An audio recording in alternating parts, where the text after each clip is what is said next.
ஈஷா மையத்தில் உள்ள மகள்களை சந்திக்க அவர்களின் பெற்றோருக்கு அனுமதி வழங்கி சென்னை உயர்நீதிமன்றம் உத்தரவிட்டுள்ளது. ஆனால் அவர்களை கட்டாயப்படுத்தக்கூடாது என்றும் பெற்றோருக்கு உத்தரவிடப்பட்டுள்ளது.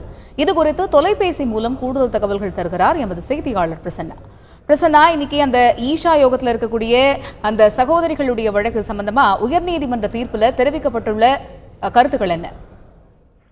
அதாவது நேற்று முன்தினம் இந்த வழக்கானது சென்னை உயர்நீதிமன்றத்திலே நாகமுத்து அமர்வு முன்பு விசாரணைக்கு வந்தது.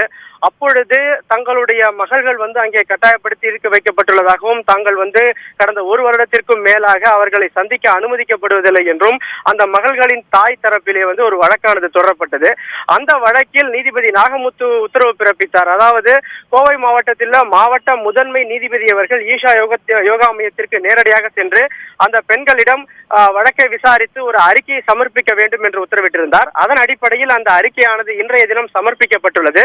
அந்த அறிக்கையிலே அந்த இரண்டு பெண்களுமே தாங்கள் ஈஷா யோகா மையத்திலேயே இருக்க விரும்புவதாகவும் தங்களுக்கு எந்த ஒரு பிரச்சனையும் இல்லை என்றும் மேலும் தங்களுடைய பெற்றோர்கள் 2 வார காலம் மட்டுமே வீட்டில் இருப்பார்கள், மாதத்தில் மீதமுள்ள 2 வார காலங்கள் வெளியூர் சென்று விடுவார்கள் என்றும் குறிப்பிட்டிருந்தார்கள்.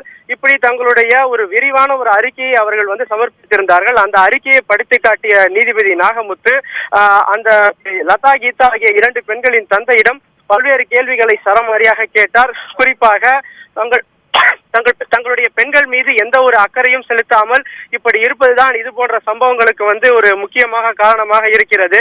கடந்த 7 ஆண்டுகளாக உங்கள் பெண்கள் அந்த மையத்திலே இருப்பதாக கூறியிருக்கின்றனர். 7 ஆண்டுகளாக இல்லாத அக்கறை தற்பொழுது உங்களுக்கு திடீரென்று எங்கிருந்து வந்துவிட்டது? மேலும் நீங்கள் உங்கள் பெண்களை அன்றைய தினம் போய் சந்தித்தீர்களா என்று கேட்டதற்கு இல்லை, நான் டெல்லி சென்றேன் என்று அவர் சொல்லவே, டெல்லி சென்று நீங்கள் பிரதமரை பார்த்து என்ன ஆக போகிறது? உங்கள் பெண்கள் மீது உங்களுக்கு அக்கறை வேண்டும். மற்ற அமைப்புகள் மீது மிகவும் எளிதாக நாம் குறை கூறிவிட முடியும். ஆனால் நாம் நம்முடைய தவறை முதலில் நாம் திருத்திக் கொள்ள வேண்டும். படித்த ஒரு பெற்றோர்களாகிய நீங்களே இது மாதிரியான தவறுகளை எல்லாம் செய்யக்கூடாது. எனவே அவர்கள் பிரம்மச்சாரியத்திற்கு போக வேண்டுமா அல்லது திருமண வாழ்வில் ஈடுபட வேண்டுமா என்பது குறித்து எல்லாம் அவர்கள் தான் முடிவு செய்ய வேண்டுமே தவிர நாம் அவர்களை எந்த வகையிலும் கட்டாயப்படுத்த முடியாது. எனவே நீங்கள் அவர்களை, நீங்களும் உங்கள் மனைவியும் அவர்களை போய் சந்திப்பதற்கு அனைத்து அனுமதியும் நான் வழங்குவேன். ஒரு பெற்றோர் என்ற முறையிலே உங்களுடைய ஆதங்கத்தை என்னால் புரிந்து கொள்ள முடிகிறது.